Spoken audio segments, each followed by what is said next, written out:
In this video, I'm going to give you 6 steps you need to follow to get selected. These tips will allow you to maximize your training so you make the most progress possible in the shortest amount of time. And this is important because once you start making fitness progress, you are actually taking positive steps towards achieving your goal soft career. If you're spending all day deciding whether you're going to be a Navy SEAL or Air Force PJ, you're not getting closer to your goal. Dreaming those wild dreams is exactly that, a dream until you actually follow these steps.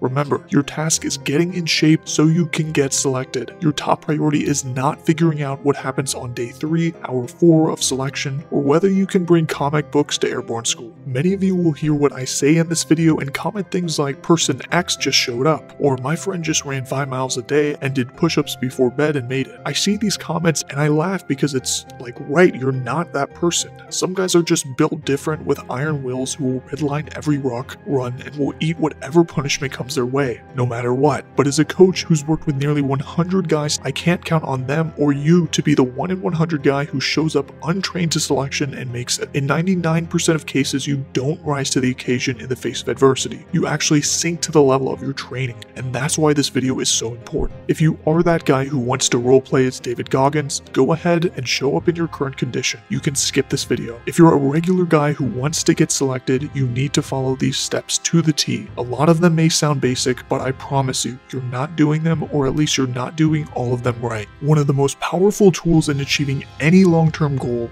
especially when it comes to physical training, is consistency. And nothing breeds consistency more than having a structured schedule. I want you to answer this question. Do you have a training schedule? I don't mean an exact date and time a workout is going to be completed. It doesn't need to be to that level. But what it does mean is that you know exactly what you're training Monday through Sunday, and you know when your rest day is. Structure is discipline, and discipline gives you the freedom to achieve your goals. It's easy to say, I'll work out tomorrow, or I'll start next week, but with a set schedule, you commit to specific days, and ideally you will get to specific times. This eliminates the ambiguity and procrastination that comes with the just winging it approach that 90% of candidates take. Be honest with yourself. How long have you been thinking about your goal soft career? How much time have you wasted? If from day 1 you had gotten on a schedule and committed to it, where would you be today? The best time to get on a schedule was yesterday, and the next best is today. Once you have your routine down, it's going to force you to get your sleep in check. If you've ever tried to hit a hard goal-based workout after only a few hours of shut-eye, you know how hard that is. Sometimes it just feels impossible. I want you to imagine what your results and training would look like if you did everything right. Sleep is truly the ultimate recovery tool. It's the time for your body and mind to repair and rejuvenate. If you're truly training hard, pushing your limits, and serious about your goals, you need to dial in your sleep.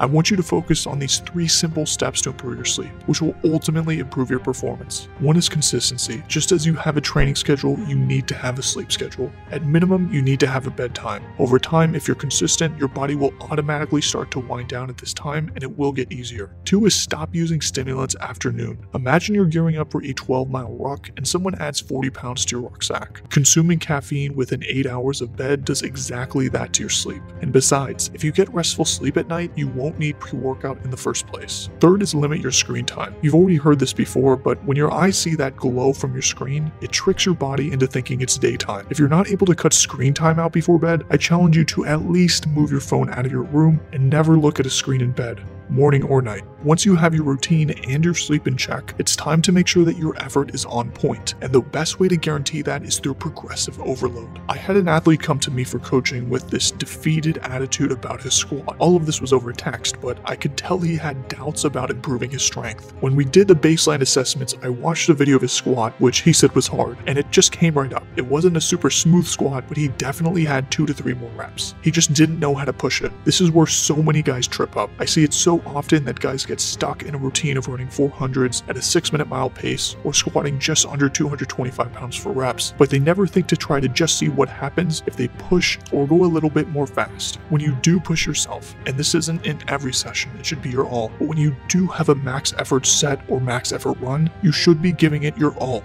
The next tip is about nutrition.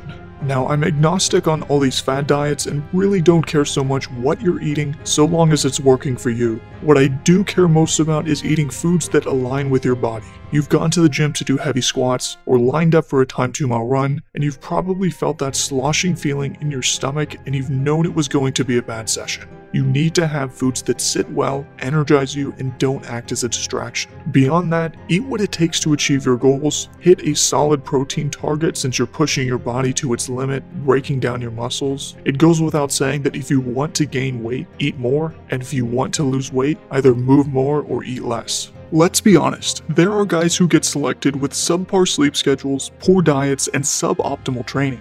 It happens, but somebody with stress fractures on day 1 will not make it to week 2. The mind is capable of overcoming massive obstacles, but physical limitations are just that, physical. So while you may have an iron will and a never give up attitude, if you apply that to a nagging injury or persistent pain, there's a good chance it will come back to haunt you. With my athletes, I am extremely cautious about slowly increasing run volume. Once you have shin splints, it's a painful process to recover from them. Here are 2 quick tips for preventing shin splints. One is to start slow. I can't stress this enough. Whether you're a beginner or advanced runner, your body needs time to adapt. Rushing into high mileage weeks or intense speed training can be a one-way ticket to injury. Increase your mileage gradually, allowing your muscles, bones, and tendons time to strengthen and adapt. 2 is to mix up your surfaces. Consistently running on hard surfaces like concrete is rough on your shins. Almost every time one of my athletes has come down with shin splints, it's been when they got off the dirt trail and onto the concrete. Try to vary your running terrain, especially when building your mileage. I personally recommend my athletes susceptible to shin issues or those without a running background run on gravel, grass, or other soft surfaces entirely to start. This is highly underrated. So before you start day 1 with a 10-mile jog, remember that this is a journey, not a sprint. Get to day 1 of selection strong and healthy, not broken. If you're broken on day 1, you will break. This is the final tip and probably the most crucial one, which is embracing the journey. I've been in this game coaching guys for a while, and I'll be honest with you, a lot of the athletes I sign up, they want more than anything to achieve their goal, but after a month of work, or a little bit later, they focus too much on 6 months, 9 months, 12 months down the line, and lose sight of today's workout, today's diet, and today's sleep, which if you consistently get that wrong, then you're never going to reach your goal. I try to help everybody see this, but some don't and just aren't able to focus and fall in love with the process. For that reason, they sometimes decide they just don't want this life. The athletes who do embrace the grind, who learn to love the hard work day in and day out and make it part of their life, selection becomes a hard couple of weeks of training for them. For them, quitting or failure is not an option. They've been living, eating, and sleeping that life for months, so it's just another session when they get there.